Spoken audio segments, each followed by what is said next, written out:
Ang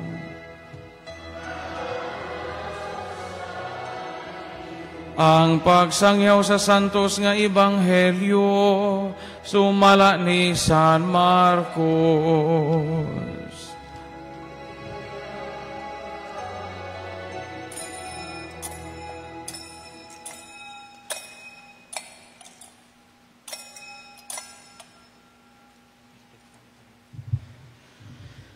Miingon si Jesus sa iyang mga tinunan, sa mga adlaw human sa panahon sa kasakitan, mungit-ngit ang adlaw ug dili na mudanag ang buwan.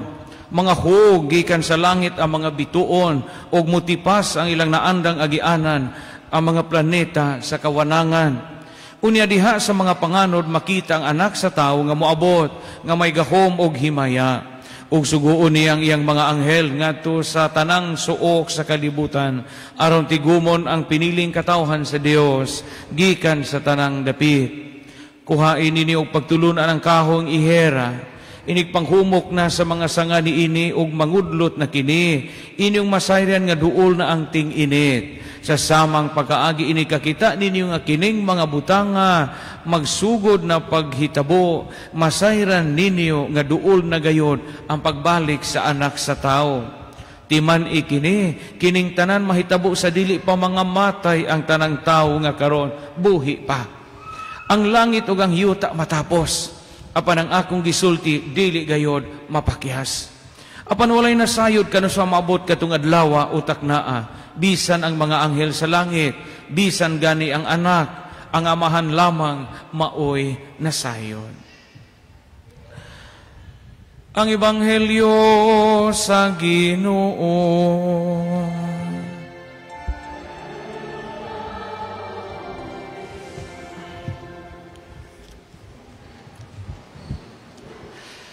Hinigugma ko mga igsuon, mga parokyano, kitang nanimba karon katawhan sa Dios.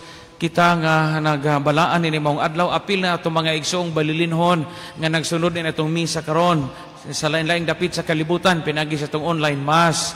Kanini yung tanan, good morning. Salamat sa Dios, laing simana, laing adlaw nga gihatag sa Ginoo nga maayo taglawas og labaw sa tanan, buhi pata. Daigo na to ang Ginoo ang tuburan sa tanang kinabuhi og panalangin. Pila na lang kasimana, karon November 17, karong Domingo, Solemnity of Christ the King na.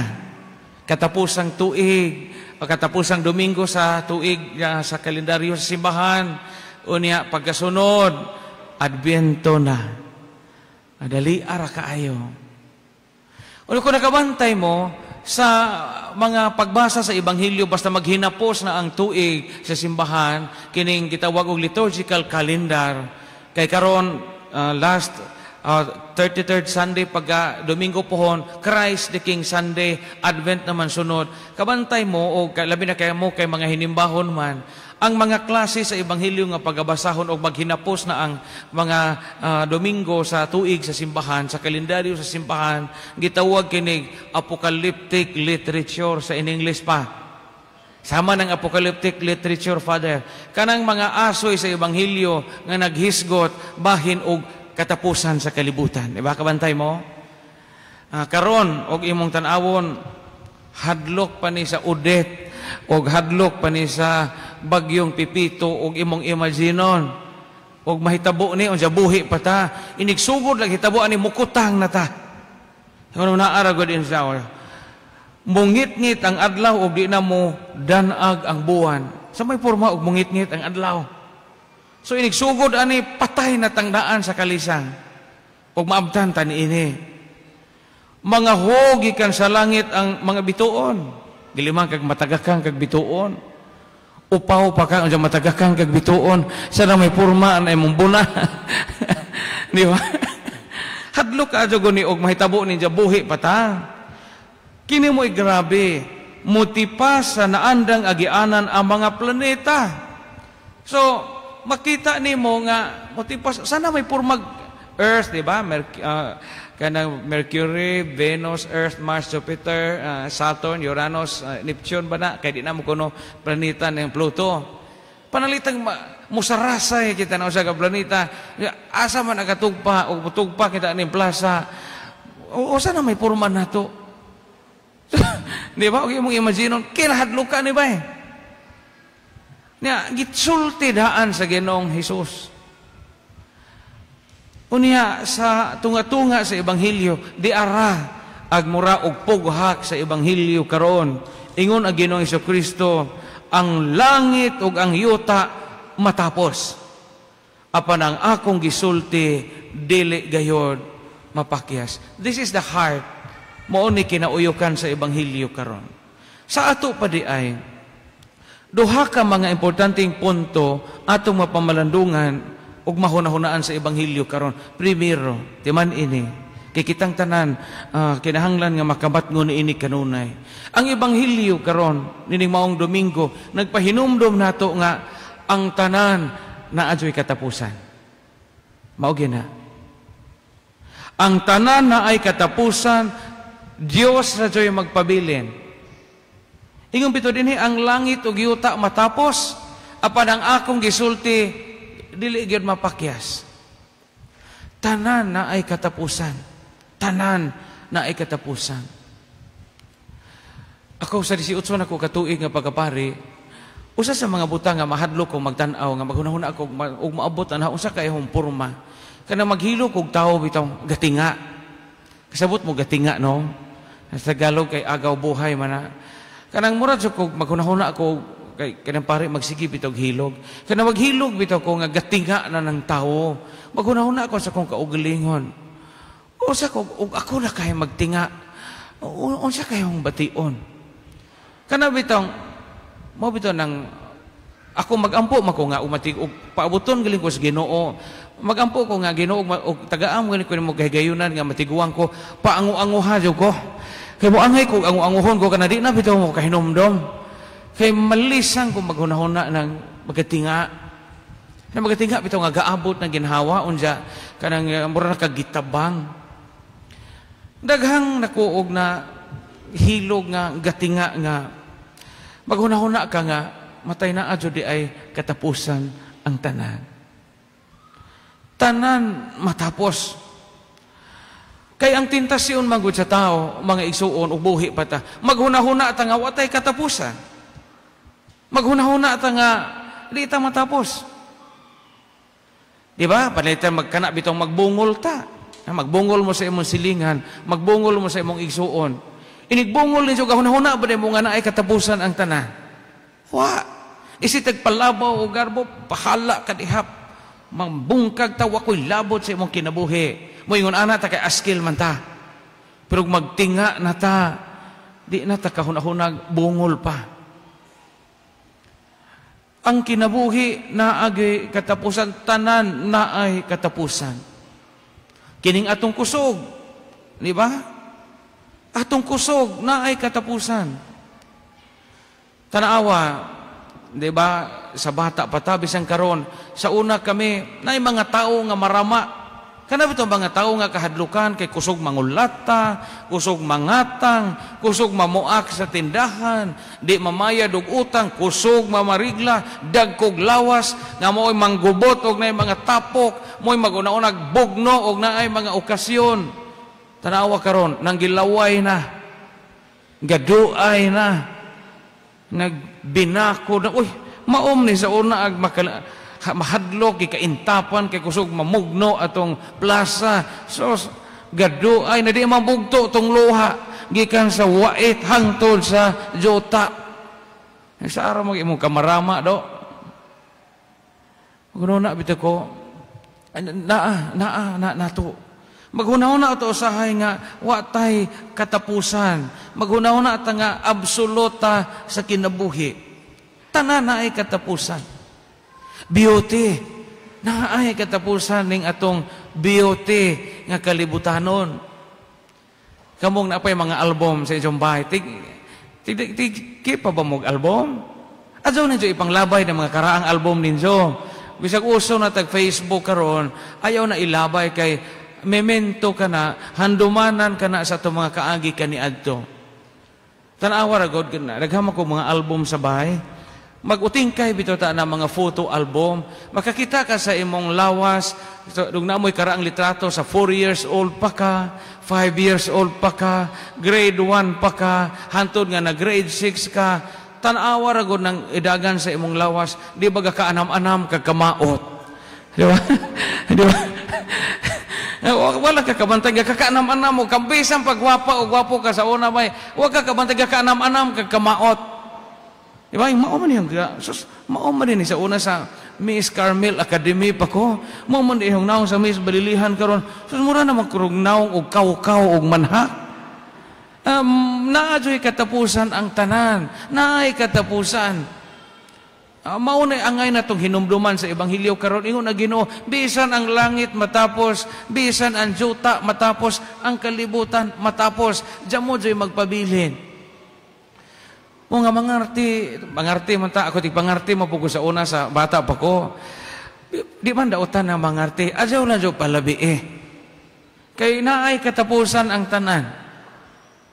Sa bago pa kong pare, kusog makumanghid-hid og naong. Sa bago pa kong pare, kaya di mo po ko sa aming dako sa katedral. Kada bang dapoy manghatag. Kada si panghid-hid og naong, ana adya magabiin, kag mga gapas-gapas. Unya sa dugay gani nang hid-hid gani ko tong naiday gapas gani nung para hilog og minatay salin og hilog og minatay na moy na hid-hid sa ungnaw mo to nalagom ag hungnaw pagkaugma. Marag tagam na ko kay matay bisag inon sa panghid-hid maor ba jud nindagwaya bisag unsaon. Maor ayaw palabi og pangarti nga murag di na ikaw tan-awon. Kay naa may katapusan ang tanan. Nay katapusan. Og itumunon ka, morino kag morina ka, pangarti po gamay, pero adyaw jud hagui nga mura haguan mo sa kalibutan nga maputi ka nga imong naong mura nagpanas nga dito murag panas og pangpang nga dito ka biti kag imong baka. Adyaw na naingon ana. Kay naay katapusan ang tanan. Naay katapusan ang tanan. Kanang sakto-sakto ra. Maot po ning di mangarte. Mauton pod. Pero adyaw po pasubra nga murag mauna jud na imong kinabuhi. Pagwapo pod. Pero adyaw nga himo ang mauna na imong kalibutan kay tanan matapos. Tanawa mo adto tag mga karaang lungsod, di ba? Daghang mga bay nga karaan nga karon dyan mo na igapudyo. Nga kanang mga baya sa ilang panahon, mo na mga bay nga ang mga batang gagmay nga pobre maghangad. Kay mo ni kinakuyawang bay aning lungsura. Sa una, tawa karon dyan mo ni namudyo, nangamatay naman tanan. Tanan na adyo'y katapusan. Naay katapusan. Mo karon kay wa pa man mga tagak ang mga planeta, matud pa sa Ebanghelyo karon kay wa pa mamusarasay ang mga biton. Sabot mo sarasay. Sabi ko baging sarasay. Kanang tumbang nga ganam-anam. Namo man yung sarasay na sarasay. Kaanam kagatumba ba pero gaanam-anam wa ka mukalit o kapukling. Wa pa mamusarasay ang mga bituon. Pahimosli ang mga good times nga naa pa ta karon. Kay naa man katapusan ang tanan. Make the best sa imong inadlaw-adlaw nga kinabuhi. Kamo mga batanon pa din, mga young people, pahimusli nga batanon pa mo, kay naay katapusan ng atong pagabatanon. Dili sa tanang higayon nga kusgan mo. Dili sa tanang higayon nga di mo maluya bisag magsige mo suy-suroy magabi Ayaw nag-abusahe mga batanon, mga estudyante, kay moabot ang panahon nga akdo na ta o hangato na ta. Kamo mga magtiayon nga kompleto pa mo, na pa imong bana, na pa imong asawa, pahimosli ang mga panahon nga gakauban pa mo, kay naay katapusan ang tanan. Naay katapusan ang tanan. Kamo mga asawa nga di magpadog, padog mo, kay moabot ang panahon nga dyan mo na imodog ninyong mga matay na ninyong bana. Ay mga asawa ubang musikhon na dyan o mo hikap-hikap na itong bana, manong maniko mamog bana nga, bana mana. Ug mutambit patambira taman sa luol kay naay katapusan ang tanan. Mabot ang panahon nga mga biyuda majuta kisay mauna nato or mabiyudo di man kay manungo mao mo gina ang dagan sa kinabuhi magmahay ra pug ka nga magakos na kag awho og lusong kay jamo nag imong bana. So sugod unsang gabi ing na imong bana nga ingas pa niya tambiran kuno kanaho. Naay katapusan ang tanan. Kamo po mga bana dinhi, usahay makalimot na mo sa inyong obligasyon sa inyong asawa, nga nanginahanglan sila sa inyong pag-amuma, nanginahanglan sila sa gitawag sa in English pag-intimacy. Unya usahay magsigira mog balanse, pila ka sako inyong abot, pila ka sako abot, mag-ihap mo pila ka pusong mais inyong naani, makalimot mo nga tuwa inyong asawa nga gahigda ng daan, bisag landag pa kay gahuwat na ninyo, nabuntag na laman jamoy bana hinguting kay. Pahimuslin ang panahon na kay maabot ang panahon nga matapos na. Maabot ang panahon nga matapos na. Ako bitaw sa akong pagkapari, daghang may adyo po kapader kay di man kamo balibad og misa. Ako daghang kadyo ko misa, daghang po magpamisa na ho kay sa seminarista pa ko, nakasaad po ko sa Ginoo ba kani bitong pobreta ka adyo nga lisod sa seminaryo. Ingon ko sa una sa gaampo ko Ginoo, og imo jud kong paparion, musa adyo kun di jud ko mo balibad og nay magpamisa, basta makaya na ho. Unya, paano di man kakapuyon pader nga wag misa, basta maadyo lang kog lawas, di ko mo balibad og naay mo hangjog misa, basta makaya lang. Kay gasigi ko hunahuna, maabot ang panahon nga di ta kamisa, di na ta makamisa. Tanawa ng mga paring retired sa amo ang retirement home. Usa gaunsa naman sila karon, moabot po na sa among panahon. Moabot po na sa among panahon, kay kitang tanan dyan mo may exempted ni ana. Mao nga pahimusli ang mga panahon nga wa pa matapos. Kamong sige na mong tigom, sige na mong sulpitaka, unsa di mo mo biyahe, wa dyan na hinungdan. Kana inikamatay na to, kana ining tinigom, awayan na sa inyong mga pagumangkon, o sa inyong mga binazi nga, mga tapuan pong dagko. O makabiyahe pa mo, biyahe mo. Pangadto mo Sikihor, pangadto mo Batanes, pangadto mo Basilan, suroy mo kay wa pa matapos ang inyong kusog. Mabot ang panahon nga wheelchair na lay mo alalay nato. Ya magsigit ang Isus, busy ko pader, uy daghang labhonon. Patuon ta ko sa kong apo pader sa Canada, ahago apo pader na may hong milyon na ihong pink princess, kung saon naman ihong variegated nga aglumin na. Sus ibahilo ni mo na imong pink princess ang kahigayunan makaadto kag abroad, di lang ka mo abroad tungod ana imong buwak ka mahalon. Suroy kay askel pa ka. Nya og makakaon kag lami kay kaon og lami kay makanganga pa ka. Kay naay katapusan ang tanan. O adyaw pag-agwantaan ang nay patapata o kanang labadyan nga murag tampusan noon anang imong haligi o magkapalit kag mahalong isda, palit og mahalong isda ug naa ka ikapalit. Kay moabot ang panahon nga di na kakanganga, moabot ang panahon nga insure na rin maghatag og extension sa tong kinabuhi, moabot ang panahon nga tubuhan na taaron ang gatas makasud sa tong lawas nga maoy mag-sustain sa atong kinabuhi. Karon nga makanganga ka, makahungit pa ka, makaingkib pa ka, kaon. O nga, og na ay mamatay, adto aso na 40. Og na ay kumbira, adto aso, bisag waka, imbitara. Kaya ang tanan na ay katapusan. Moabot ang panahon nga, di ta, og di na ta makahimo. Kaluoy sa Diyos, makahimo patakaron. Asa usiki ang mga panahon nga naapata. Asa usiki ang mga panahon nga pa mga hagbong ang mga planeta o mga bituon. Nindot nga mapahimusla nato ang karon. Kay moabot ang panahon nga mawa na ning karon. Ug mo nagiingon sa ebanghelyo karon naay katapusan ang tanan. Ginoo ra gyud ang magpabilin. Daigo nato ang Dios nga sa kanunay naghatag kanato sa gasa sa pagkakaron.